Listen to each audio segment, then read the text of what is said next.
Amir Syarifuddin merupakan Perdana Menteri kedua Indonesia di masa Revolusi Nasional Indonesia sedang berlangsung. Lahir dengan nama Amir Syarifuddin Harahap pada 27 April 1907 di Medan, Karisidenan, Sumatera Timur, Hindia Belanda. Amir lahir dari keluarga bangsawan Batak Angkola asal Pasar Matanggor. Kakeknya merupakan seorang jaksa di Tapanuli dan ayahnya pun seorang jaksa di Medan. Amir lahir dari keluarga berada dan memiliki tradisi intelektual. Hal ini memungkinkan Amir untuk belajar di sekolah-sekolah elit seperti di Haarlem dan Leiden. Kemudian ia melanjutkan pendidikan hukum di Batavia. Peran Amir dalam masa pergerakan nasional cukup penting. Pada tahun 1928, pada Kongres Pemuda kedua, Amir turut serta mewakili Yong Sumatera dan ikut membentuk Yong Batak. Di sana, Amir menjadi bendahara. Amir sempat bergabung dengan Partai Nasional Indonesia atau PNI Soekarno sebelum menggagas Partai Indonesia atau Partindo. Seiring PNI dibubarkan, pada Mei 1937, Amir bersama rekan-rekannya seperti Adnan Kapaugani, Muhammad Yamin, Sanusi Pane, dan lain-lain membentuk Gerakan Rakyat Indonesia atau Gerindo, yaitu sebuah kelompok berfaham kiri yang antifasis. Dalam buku Orang-orang di Persimpangan Kiri Jalan yang diangkat dari skripsi Suhoki, Amir ditangkap pemerintah Hindia Belanda pada 1940. Dia diberi pilihan, diasingkan ke Bovendigul atau bekerja sama dengan pemerintah melawan fasisme Jepang. Setelah berkonsultasi dengan Gerindo, Amir memilih yang kedua. Namun gerakan antifasis Amir tidak bertahan lama. Dia ditangkap tentara Jepang di Surabaya pada Januari 1943 dan dijatuhi hukuman mati. Setelah lobi-lobi politik, vonis mati tersebut diringankan menjadi hukuman penjara seumur hidup. Namun Amir beruntung. Tak lama kemudian, Jepang mengalami kekalahan dari sekutu di Perang Asia Timur Raya. Akhirnya Amir bebas dan Indonesia pun merdeka. Setelah Indonesia merdeka, oleh Presiden Soekarno, Amir Syarifuddin dipercaya menjabat sebagai Menteri Penerangan dari 2 September 1945 hingga 12 Maret 1946.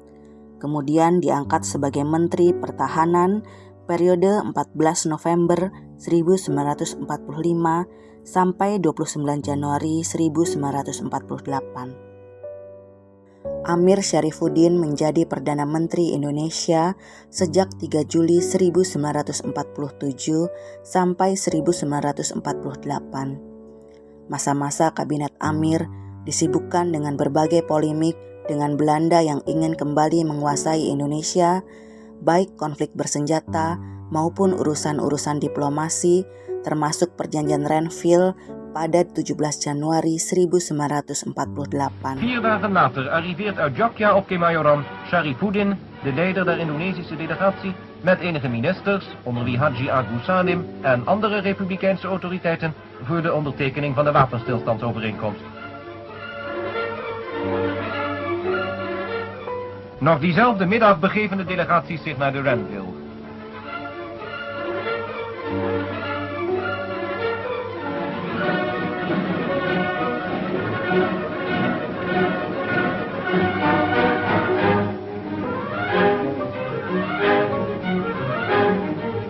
Overeenkomst voor en verzoekt de delegatieleiders er hun handtekening onder te plaatsen. Achtereenvolgens tekenen Raden Abdulkadir voor Nederland en Syarifuddin voor de Republiek. Weer is een stap gezet op de weg naar de oplossing van het Indonesische probleem.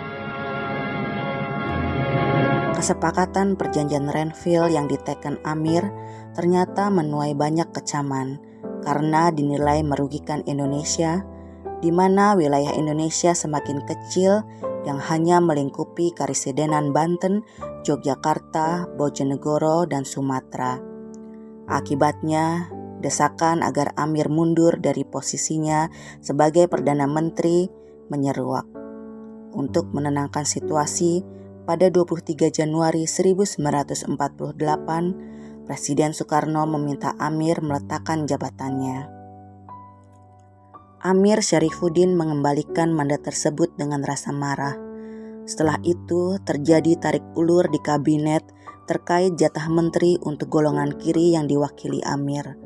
Kesepakatan tidak tercapai, yang membuat sayap kiri termasuk Amir memutuskan keluar dari kabinet dan memilih menjadi oposisi dari kabinet Hatta.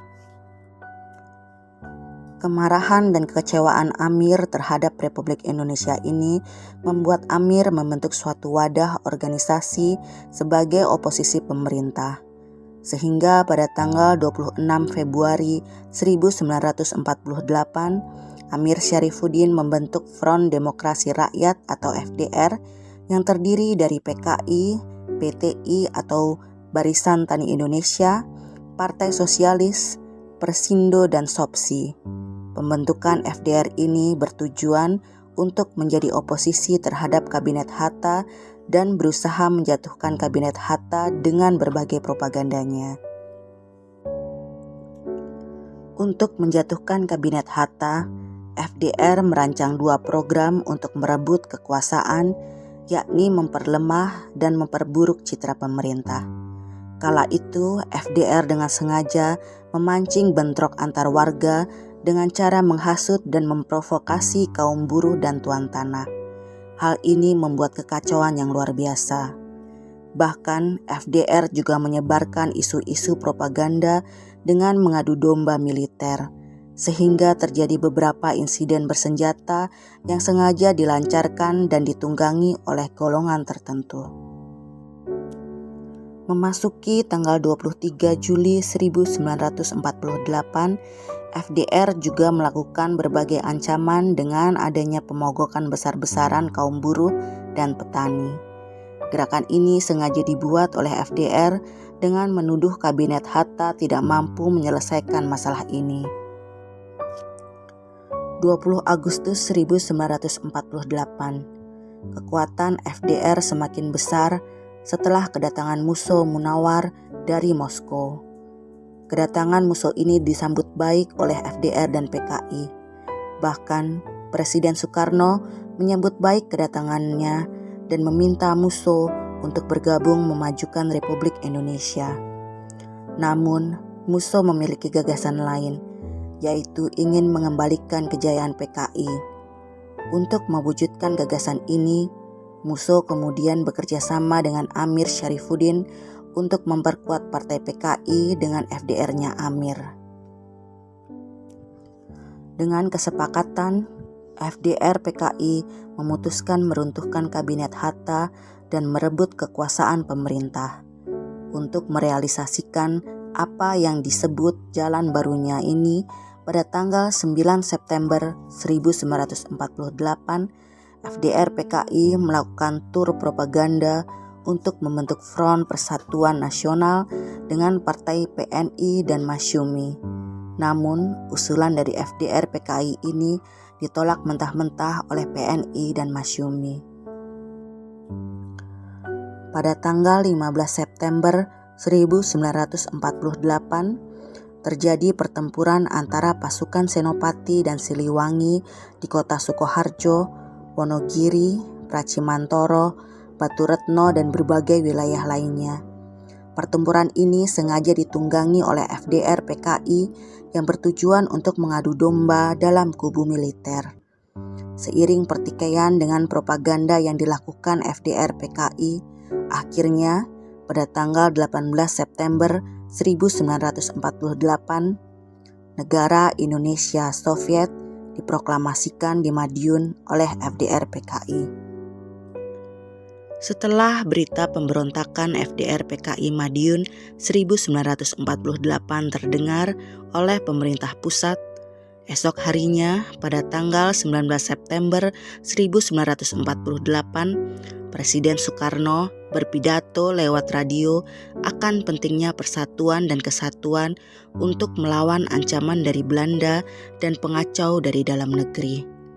Perdana Menteri Muhammad Hatta juga melakukan penumpasan terhadap FDR PKI yang mengacau ketertiban keamanan. Penumpasan ini mendapat perlawanan dari FDR PKI. Namun, Madiun dengan cepat berhasil direbut oleh militer Indonesia. Pada tanggal 30 Oktober 1948, salah satu pimpinan FDR PKI, Musso Munawar, berhasil ditangkap dan langsung dieksekusi di Ponorogo. Sementara Amir Syarifuddin baru tertangkap pada tanggal 29 November 1948 di hutan Kletu, Grobogan, Purwodadi, Jawa Tengah. Dengan tubuh yang mulai kurus dan hanya memakai baju piyama, sarung dan tanpa alas kaki, Amir Syarifuddin tidak melakukan perlawanan saat ditangkap. Amir pun ditahan beberapa hari di kota Yogyakarta. Pada tanggal 19 Desember 1948, bersamaan dengan agresi militer Belanda kedua dan karena kekhawatiran dari Gubernur Kolonel Gatot Subroto jika Amir dan kawan-kawannya memberontak dan membelot memihak Belanda, akhirnya di daerah Ngalihan sebelah utara kota Solo, Amir Syarifuddin dan kawan-kawannya dieksekusi mati secara sepihak. Sebelum dieksekusi, Amir meminta sedikit waktu untuk diberikan kesempatan menulis sepucuk surat. Permintaan Amir dikabulkan. Sesudah surat-surat itu diserahkan, Amir bersama rekan-rekannya menyanyikan lagu Indonesia Raya serta Mars Komunis yaitu Internasionale. Akhirnya Amir dan kawan-kawannya dieksekusi mati.